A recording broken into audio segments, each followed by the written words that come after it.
everybody here, raise your hand if you work for a regulatory agency or you work for a company that works with regulatory agencies. So raise your hand. All right, good. See, I knew I was in the right place to talk about regulatory reform. So we, appreciate the opportunity to come in and talk to you. As they say, the times they are a-changing. The impacts of different aspects and events that have occurred over the last several years have really affected you in this room and the regulatory agencies that serve the citizens. If you look at, some of the recent events from, the financial collapse, which was, partly blamed upon the lack of regulatory oversight, to the mortgage broker scandals, again, blamed on lack of regulatory oversight, to the Gulf Coast oil spill, all of those things. You couple that with the awareness of the environment that is becoming a global phenomenon, and the changes in the rules that are requiring businesses to adhere to very strict environmental rules. All of those things are conspiring to create an environment where regulatory agencies are asked to really improve how they apply their compliance rules. So it's enormous pressure on you guys out there on a daily basis to really provide those protective services for the citizens. But on the other hand, you see where regulatory agencies now are being asked to become a part of the economic growth fabric, to be part of the economic growth engine. With the economic downturn, states, counties, cities are all almost in a competitive environment to drive more businesses, to drive the economic growth. And they're asking regulatory agencies to really step up and help and become a part of that economic growth engine. So you're being asked to do things much more efficiently. You're asked to really look at, are you regulating the right things? Are you doing it quickly? Can you still do that and provide those protective services that I talked about? Also, I'm going to guess that most of you in this room, your overall budgets for your agencies haven't gone up a lot in the last few years. So you're being asked to do all this with operational budgets shrinking or at best staying level. And you're being asked to provide more services. You're being asked to do more with less. And finally, you've got a new customer. You've got the businesses and professionals and the citizens out there that are used to doing their business on a daily basis in the most efficient manner. Citizens going to Amazon.com and purchasing goods. They want those kinds of easy-to-use tools when they interact with government. So you've got that pressure from your stakeholders to really improve how you do business. So all of those things are really, conflicting objectives that you've got to figure out on a daily basis how to operate in this new environment for regulatory agencies. When we work with regulatory agencies, we really, we ask that you sort of step back and look at 3 or 4 key things when you're going through and looking at how can I change, how can I meet these new and conflicting objectives. The first is, stepping back and really looking at the laws and statutes that drive your regulatory activities. So what does that really mean? That means, are you regulating the right entities? Are you regulating the right businesses, the right professionals? Are you regulating the right things? And are you regulating them in the right way?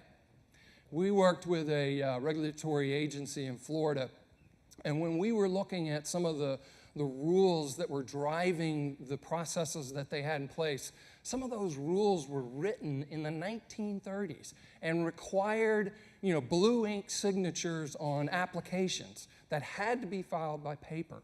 So looking at those kinds of things, looking for ways that you can improve just by changing the laws or changing the rules or the procedures that you have in place. The second is organizational design. We go into a lot of regulatory agencies and they're They're set up along program lines, very, very siloed. Your businesses that you regulate, the citizens that you serve, don't look at you that way. They look at you as an entity that they need to get information or that they need to transact business with. So they don't look at you as siloed organizations. They look at you as a single organization. Are you structured to meet those expectations? So looking at how you're organizationally structured, can you become more efficient by changing the way that you are organized? Third, the business processes. Are you operating efficiently? Are you processing applications in the most efficient manner? Or are you still shuffling paper? Are you doing inspections, in the most efficient manner?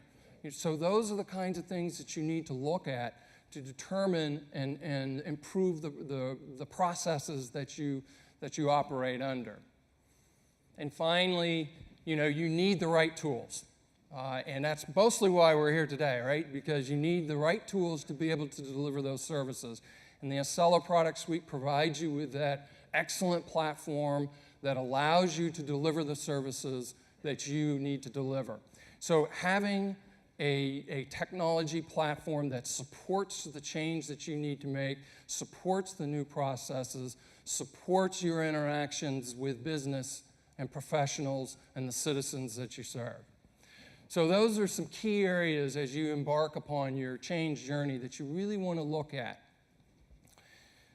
So, I'll leave you with just a few points on, what does it take to be successful? I mentioned those 4 things, and it's not necessary that you undertake all 4 of those. I understand how complicated and challenging any change activity is, and you want to make sure that you do it the right way that is meaningful for you. Embarking on all 4 of those can really give you a major change program, but maybe that's not the best way for you to take a look at it. From the beginning, you have to have strong leadership. And I can't say that enough. I've seen so many projects where, there's a big kickoff meeting and, the agency head comes to the kickoff meeting and says, this is a great thing, and then you never see them again. You really have to engage and keep your leadership engaged throughout the project, because I guarantee you there will be challenges within that project. And when those challenges come up, you need the strong leadership to be able to overcome those challenges. When you look at what you want to do, you really want to look at it from what's most critical to you. What are you being asked to do? Are you being asked to provide better services for the citizen? Are you being asked to improve the application processing time? You really got to look at exactly what is critical for your change. And based on that, you want to define the outcomes that you need to achieve. So critical. Define those outcomes. Because without the outcomes, how are you going to measure whether you're successful or not? And that's the second half of it. When you define the outcome, define the ways that you can measure those outcomes so that you can make sure that you have a successful story at the end of your journey. And finally, you want to create a culture of change. So what do I mean by that? I worked with a secretary. I work with him today. His name is Charlie Liam.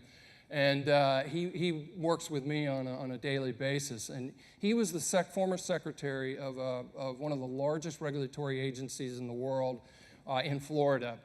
And he created a culture of change as a part of the project that we worked with them. But more importantly, he kept that culture of change going long after the outside help had left. And that culture of change allowed him to really drive constantly the change that he needed to be able to react to some of the things that I talked about early. So to be able to react to the changes in the environment. And also you want to make sure that whatever you do, and this may be obvious, but whatever you do, you want to do it within the context of what your stakeholders want. Your stakeholders are the businesses and the professionals that you regulate, the citizens that you serve, and of course, your own user base. So those are some of the things that we see that really help regulatory agencies drive the change that they need to be successful in this new world. So with that, turn it back over to you, Maury.